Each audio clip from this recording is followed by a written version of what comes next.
ಕುಷ್ಟಗಿ ಪಟ್ಟಣದ ತಾಲೂಕು ಕ್ರೀಡಾಂಗಣದಲ್ಲಿ ತಾಲೂಕಾಡಳಿತ ವತಿಯಿಂದ 78ನೇ ಕಲ್ಯಾಣ ಕರ್ನಾಟಕ ಉತ್ಸವ ದಿನಾಚರಣೆಯ ಕಾರ್ಯಕ್ರಮದಲ್ಲಿ ಕುಷ್ಟಗಿ ಕ್ಷೇತ್ರದ ಶಾಸಕರು ಹಾಗೂ ವಿಧಾನಸಭೆ ವಿರೋಧ ಪಕ್ಷದ ಮುಖ್ಯ ಸಚೇತಕರಾದ ದೊಡ್ಡನಗೌಡ ಎಚ್ ಪಾಟೀಲ್ ಮಾತನಾಡಿ, ಹೈದರಾಬಾದ್ ಕರ್ನಾಟಕ ಸ್ವಾತಂತ್ರ್ಯ ಪಡೆಯುವಲ್ಲಿ ಅನೇಕ ಮಹನೀಯರು ಹೋರಾಟ ಹಾಗೂ ತ್ಯಾಗವನ್ನು ಮಾಡಿದ್ದು, ದೊರೆತಿರುವ ಸ್ವಾತಂತ್ರ್ಯವನ್ನು ಸದುಪಯೋಗಪಡಿಸಿಕೊಳ್ಳಬೇಕೆಂದು ಹೇಳಿದರು.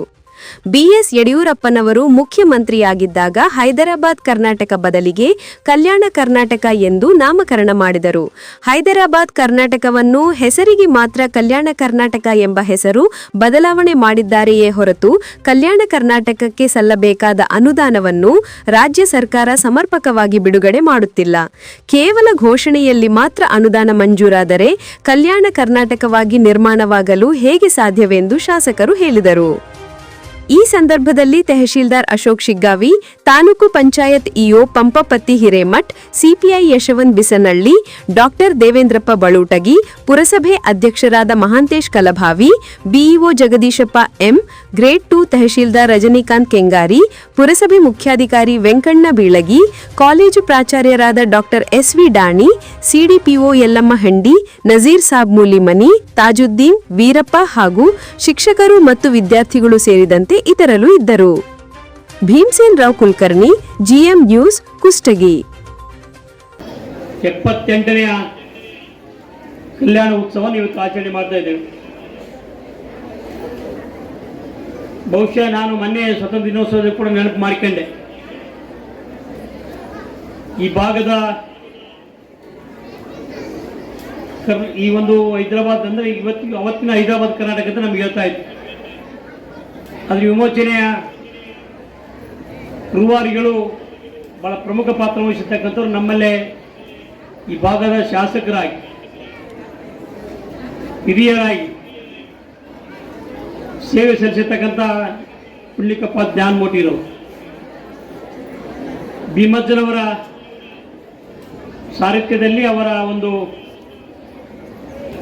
ದಾರಿಯಲ್ಲಿ ಅಥವಾ ಅವರ ಸಲಹೆ ಮೇರೆಗೆ ಅನೇಕ ಜನ ಇವತ್ತು ಆ ವಿಮೋಚನೆಯಲ್ಲಿ ಪಾಲ್ಗೊಂಡಿರ್ತಕ್ಕಂಥದ್ದು ನಾವು ನೋಡ್ತೇವೆ. ಆಗಸ್ಟ್ 15ಕ್ಕೂ ಕೂಡ ಹೇಳಿದ್ದೆ, ನಮ್ಮ ಜೊತೆ ಇರ್ತಕ್ಕಂಥ ಹಿರಿಯರು ಬಿ ಕಿಶನ್ ರಾವ್ ಅವರು ಇವತ್ತು ನಮ್ಮನ್ನು ಬಿಟ್ಟು ಅಗಲಿದ್ದಾರೆ. ಆ ಹಿರಿಯ ಜೀವ ಅವರು ವಿಶೇಷವಾಗಿ ಈ ನಿಜಾಮರ ಆಳ್ವಿಕೆಯನ್ನು ಅವರಿಂದ ಅನುಭವಿಸಿರ್ತಕ್ಕಂಥ ಅನೇಕ ನೋವುಗಳನ್ನು ಭಾಳ ಎಳೆಯಾಗಿ ಬಿಚ್ಚಿರ್ತಕ್ಕಂಥ ಸಂದರ್ಭದಲ್ಲಿ, ಯಾಕಂದ್ರೆ ಅವರು ಕೂಡ ಅವ್ರ ಜೊತೆ ನಾನು ವೇದಿಕೆಯನ್ನು ಹಂಚಿಕೊಳ್ತಕ್ಕಂಥ ಅವಕಾಶಗಳಾಗಿತ್ತು. ನಾನೇ ಕೂಡ ಭಾಗ್ಯಶಾಲಿ ಅಂತ ನಾನು ಭಾವಿಸ್ತೇನೆ. ನಮ್ಮೆಲ್ಲರಿಗೂ ಕೂಡ ಒಂಥರ ರೋಮಾಂಚನ ಆ ಘಟನೆಗಳನ್ನು ನಾವು ಕೇಳಿದರೆ. ಇವತ್ತು ಅಂತ ಹಿರಿಯರು ನಮ್ಮ ಮಧ್ಯೆ ಇಲ್ಲ. ತುಂಬು ಜೀವನವನ್ನು ನಡೆಸಿ 100 ವರ್ಷಗಳ ಕಾಲ ತುಂಬು ಜೀವನವನ್ನು ನಡೆಸಿ ನಮ್ಮನ್ನು ಇವತ್ತು ಬಿಟ್ಟು ಆಗಲಿದ್ದಾರೆ. ಅವರು ನಮ್ಮನ್ನು ಬಿಟ್ಟು ಆಗಲಿರ್ಬೋದು, ಆದರೆ ಅವ್ರು ಕೊಟ್ಟಿರ್ತಕ್ಕಂಥ ಕಾರ್ಯಗಳು, ಅವ್ರು ಕೊಟ್ಟಿರ್ತಕ್ಕಂಥ ಆದರ್ಶಗಳು, ಅವರು ಈ ನೆಲಕ್ಕೆ ಕೂಡ ಮಾಡಿರ್ತಕ್ಕಂಥ ತ್ಯಾಗ ಬಲಿದಾನಗಳನ್ನು ನಾವು ಯಾವತ್ತೂ ಕೂಡ ಮರೆಯೋದಕ್ಕೆ ಸಾಧ್ಯ ಇಲ್ಲ. ಇನ್ನೊಬ್ಬರು ನಮ್ಮ ಜೊತೆ ಇದ್ದಾರೆ, ಪ್ರಹ್ಲಾದ ಕತ್ತಿಯವರು ಅಂತಕ್ಕಂಥದ್ದು. ಅವ್ರು ಯಾವುದೇ ಕಾರ್ಯಕ್ರಮಗಳಿಗೆ ಕೂಡ ಬರೋದಿಲ್ಲ, ಆದರೆ ಅನುಭವವನ್ನು ಕೂಡ ನಾವು ಬಳಸ್ಕೊಳ್ಬೇಕಾಗ್ತದೆ. ಈಗಾಗಲೇ ದೇವೇಂದ್ರಪ್ಪನವರು ಮತ್ತು ತಹಶೀಲ್ದಾರ್ ಅವರು ಹೇಳಿದ ಹಾಗೆ ನಿಜಾಮರ ಆಳ್ವಿಕೆ ಅಂತೇಳಿ ಇವತ್ತು ನಮ್ಮ ಹಿರಿಯರನ್ನು ಕೇಳಿದರೆ ನಮ್ಗೆ ಗೊತ್ತಾಗ್ತದೆ. ಭಾಳ ಹಿರಿಯರು ಅಥವಾ ಅವರಿಂದ ಬಂದಿರತಕ್ಕಂಥ ವಿಚಾರಗಳನ್ನು ನಮ್ಮ ಈ ಹಿಂದಿನ ಹಿರಿಯರು ಕೇಳಿ ಹೇಳ್ತಾರೆ. ಬಹುಶಃ ನಿಜಾಮರು ಅಂತ ಹೇಳಿದರೆ ಅವ್ರ ಬೂಟಿನ ಸಪ್ಪಳ ಆದರೆ ಅವ್ರು ಎಲ್ಲಿದ್ದೇನೋ ಗೊತ್ತಿಲ್ಲ, ಆದರೆ ಅವರ ಇದ್ರ ಮೇಲೆ ರಜಾಕರು ಅಂತಕ್ಕಂಥದ್ದನ್ನು ಬಂದು ನಮ್ಮ ಮನೆಯಲ್ಲಿರ್ತಕ್ಕಂಥ ಅನೇಕ ಕಾಳುಗಡಿಗಳನ್ನು ತೆಗೆದುಕೊಂಡು ಹೋಗ್ತಕ್ಕಂಥದ್ದು ಇರ್ಬೋದು, ಲೂಟಿ ಮಾಡ್ತಕ್ಕಂಥದ್ದು ಇರ್ಬೋದು, ನನ್ನ ಸೋದರಿಯನ್ನು ತಾಯಂದಿರನ್ನು, ಎಷ್ಟೋ ಜನ ಸೋದರ ತಾಯಂದಿರನ್ನು ಅವರನ್ನು ಅತ್ಯಾಚಾರ ಮಾಡ್ತಕ್ಕಂಥದ್ದಿರ್ಬೋದು, ಮನೆ ದೋಸ್ತಕ್ಕಂಥದ್ದು, ಹೀಗೆ ಅನೇಕ ದುಷ್ಕೃತ್ಯಗಳನ್ನು ಮಾಡ್ತಕ್ಕಂಥದ್ದನ್ನು ನಮ್ಮ ಹಿರಿಯರು ಹೇಳ್ತಾ ಇದ್ರು. ಬಹುಶಃ ಅವತ್ತಿನ ನಮ್ಮ ಹಿರಿಯರು ಇದಕ್ಕೆಂದು ಮುಕ್ತಿ, ದೇಶಕ್ಕೇನು ಸ್ವತಂತ್ರ ಸಿಕ್ಕಿದೆ, ಆದರೆ ನಮಗೆ ಯಾವಾಗ ಮುಕ್ತಿ ಅಂತಕ್ಕಂಥದ್ದನ್ನು ನೆನಪು ಮಾಡ್ಕೊಳ್ತಕ್ಕಂಥ ಸಂದರ್ಭದಲ್ಲಿ ಬಹುಶಃ ಅಂಬೇಡ್ಕರ್ ಅವರು, ಗಾಂಧೀಜಿಯವರು, ನೆಹರೂರವರು ಎಲ್ಲರ ಜೊತೆನೆ ನಮ್ಮ ಭಾಗಕ್ಕೆ ಅತ್ಯಂತ ಪ್ರಮುಖವಾಗಿರ್ತಕ್ಕಂಥ ಒಬ್ಬ ವ್ಯಕ್ತಿಗಳು ಅಂತ ಹೇಳಿದ್ರೆ ಸರ್ದಾರ್ ವಲ್ಲಭಭಾಯಿ ಪಟೇಲ್ರು ಅಂತಕ್ಕಂಥದ್ದು.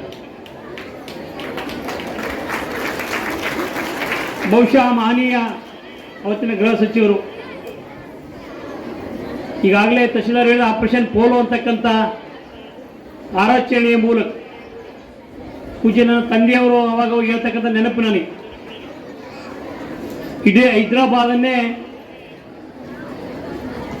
ವಿಮಾನಗಳ ಮೂಲಕ, ಅಂದರೆ ವಿದ್ಯುತ್ ವಿಮಾನಗಳ ಮೂಲಕ ಕತ್ತಲಾಗಿರ್ತಕ್ಕಂಥ ರೀತಿ ಒಳಗಡೆ ನಿಲ್ಲಿಸಿದ್ರು ಅಂತಕ್ಕಂಥದ್ದನ್ನು. ಆ ನಿಜಾಮಿಗೆ ಒಂದನ್ನು ಇದನ್ನು ಕೊಡ್ತಾರೆ, ಹೊರಗಡೆ ಬಂದು ನೀವು ಸರೆಂಡರ್ ಆಗ್ತೀವೋ ಅಥವಾ ಅಲ್ಲೇ ಹತನಾಗ್ತೀವೋ ಅಂತಕ್ಕಂಥ ಸಂದೇಶವನ್ನು ಕೊಟ್ಟಾಗ ಅವತ್ತಿನ ನಿಜಾಮ ಬಂದು ಶರಣಾಗತ ಆಗಿ ಅವತ್ತಿನ ದಿನಮಾನಗಳಲ್ಲಿ ನಮಗೆ ಇಲ್ಲಿವರೆಗೂ ಕೂಡ ದಾಸ್ಯ ಪದ್ಧತಿಯಲ್ಲಿ ನಾವಿದ್ವಿ. ಹೈದರಾಬಾದ್ ಕರ್ನಾಟಕದ ನಮ್ಮೆಲ್ಲರೂ ಕೂಡ ಕರಿತಾ ಇತ್ತು. ಆದರೆ ಮನೆ ಯಡಿಯೂರಪ್ಪನವ್ರ ಕಾಲದಲ್ಲಿ ಹೈದರಾಬಾದ್ ಕರ್ನಾಟಕ ಅಂತದ್ದು ಹೋಗಿ ಕಲ್ಯಾಣ ಕರ್ನಾಟಕ ಆಯಿತು. ಆ ದಾಸ್ಯದ ಪದವನ್ನು ಕಳಿಸಿ ನಾವು ಕಲ್ಯಾಣ ಕರ್ನಾಟಕದಲ್ಲಿ ಸಾಗ್ತಿದ್ದೇವೆ ಅಂತಕ್ಕಂಥ ಒಂದು ಹುಮ್ಮಸ್ಸು ನಮ್ಮೆಲ್ಲೂ ಕೂಡ ಇದೆ ಅಂತಕ್ಕಂಥದ್ದು ಕೂಡ ನಾವು ಭಾವನೆ ಮಾಡಿಕೊಳ್ಬೇಕಾಗ್ತದೆ. ಆ ಘಟನೆಗಳನ್ನು, ನಮ್ಮ ಹಿರಿಯರ ಘಟನೆಗಳನ್ನು ನೆನಪು ಮಾಡಿಕೊಂಡ್ರೆ ನಿಜವೂ ಭಾಳ ರೋಮಾಂಚನವಾಗ್ತದೆ. ಇಲ್ಲಿ ನಮ್ಮ ತಾಲೂಕಿನಲ್ಲಿ ಕೂಡ ಅನೇಕ ಜನ ಹಿರಿಯರು ಇಲ್ಲಿಂದ ಕಾರ್ಯಾಚರಣೆ ಆಗ್ತಕ್ಕಂಥದ್ದನ್ನು ಹೇಳ್ತಾ ಇದ್ರು. ಇಲ್ಲಿಂದ ಗಜೇಂದ್ರಗಢಕ್ಕೆ ಹೋಗಿ ಗಜೇಂದ್ರಗಢದಿಂದ ಬೇರೆ ಬೇರೆ ಕಡೆ ಹೋಗ್ತಕ್ಕಂಥದ್ದು. ಅವತ್ತಿನ ಯುವಕರು ಅಂದರೆ ನಮ್ಮ ಹಿರಿಯರು ಅವತ್ತಿನ ಯುವಕರು ಯಾವ ರೀತಿಯ ಶ್ರಮ ಪಟ್ಟಿದ್ರು.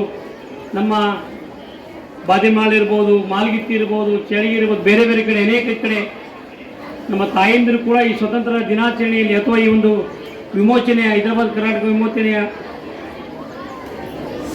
ಒಂದು ಸಂಘರ್ಷದಲ್ಲಿ ಕೂಡ ಅವರು ಪಾಲ್ಗೊಂಡಿರ್ತಕ್ಕಂಥದ್ದು ಕೂಡ ನಾವು ಕೇಳ್ತೇವೆ.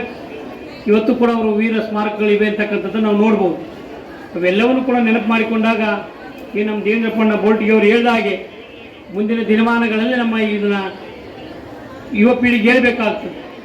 ಯಾಕಂದ್ರೆ ನಮ್ಮ ಹಿರಿಯರು ಕೊಟ್ಟಿರ್ತಕ್ಕಂಥ ತ್ಯಾಗ ಬಲಿದಾನಗಳು, ಅವರು ನಮ್ಗೆ ಕೊಡಮಾಡಿರ್ತಕ್ಕಂಥ ಈ ಸ್ವತಂತ್ರ, ಅವರ ಪ್ರಾಣಾರ್ಪಣೆಯ ಮೂಲಕ ನಮಗೆ ಸ್ವತಂತ್ರ ದೊರಕಿರ್ತಕ್ಕಂಥದ್ದು ಕೂಡ ನಾವು ನೆನಪು ಮಾಡಿಕೊಳ್ಬೇಕಾಗ್ತದೆ. ಅಂಥ ಮಹನೀಯರ ಆದರ್ಶಗಳನ್ನು ನಾವು ಇಟ್ಕೊಂಡ ಮಾತ್ರ ನಮ್ಮ ಬದುಕು ಸುಗಮವಾಗಿ ಸಾಧ್ಯ ಆಗ್ತದೆ.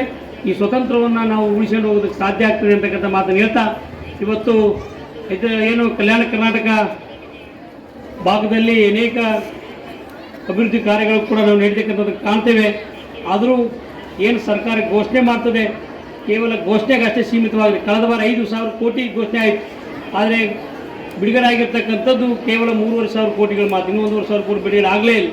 ಕಾರಣ ಏನಂದರೆ ನೀವು ಖರ್ಚು ಮಾಡಲಿಲ್ಲ ಅಂತಕ್ಕಂಥದ್ದನ್ನು ಆ ರೀತಿ ಆಗದಾಗೆ ಏನು ಈ ಭಾಗಕ್ಕೆ ವಾಗ್ದಾನ ಕೊಟ್ಟಿದ್ದೀರಿ ಅದು ಸಂಪೂರ್ಣ ಆಗ್ತಕ್ಕಂಥ ಕೆಲಸ ಆಗಬೇಕು ಅಂತಕ್ಕಂಥದ್ದನ್ನು ಈ ಸಂದರ್ಭದಲ್ಲಿ ಹೇಳ್ತಾ, ಮುಂಬರ್ತಕ್ಕಂಥ ತೀರ್ಮಾನಗಳಲ್ಲಿ ನಾವೆಲ್ಲರೂ ಕೂಡ ಇದರ ಸವಿ ನೆನಪಿನೊಂದಿಗೆ ನಮ್ಮ ಬದುಕನ್ನು ಕಟ್ಟಿಕೊಳ್ಳೋದ್ರ ಮೂಲಕ ಏನು ನಮ್ಮ ಹಿರಿಯರು ಕೊಟ್ಟಿರ್ತಕ್ಕಂಥ ಈ ಒಂದು ಸ್ವತಂತ್ರವನ್ನು ನಾವೆಲ್ಲರೂ ಕೂಡ ಅತ್ಯಂತ ಹರ್ಷದಿಂದ ಮತ್ತು ಅದು ಸಾರ್ಥಕಗೊಳಿಸುವ ರೀತಿಯಲ್ಲಿ ನಾವೆಲ್ಲರೂ ಕೂಡ ನಡ್ಕೊಳ್ಳೋಣ. ಅವರ ಆದರ್ಶಗಳನ್ನು ನಾವೆಲ್ಲರೂ ಕೂಡ ಪಾಲನೆ ಮಾಡೋಣ ಅಂತಕ್ಕಂಥ ಮಾತನ್ನು ಈ ಸಂದರ್ಭ ಹೇಳ್ತಾ, ತಮ್ಮೆಲ್ಲರೂ ಕೂಡ ಮತ್ತೊಮ್ಮೆ 78ನೇ ಕಲ್ಯಾಣ ಕರ್ನಾಟಕ ಉತ್ಸವದ ಶುಭಾಶಯಗಳನ್ನು ಕೋರಿ ತಮ್ಮೆಲ್ಲರೂ ಕೂಡ ವಂದಿಸಿದ ಮಾತನ್ನು ಮುಗಿಸಿ ನಮಸ್ಕಾರ.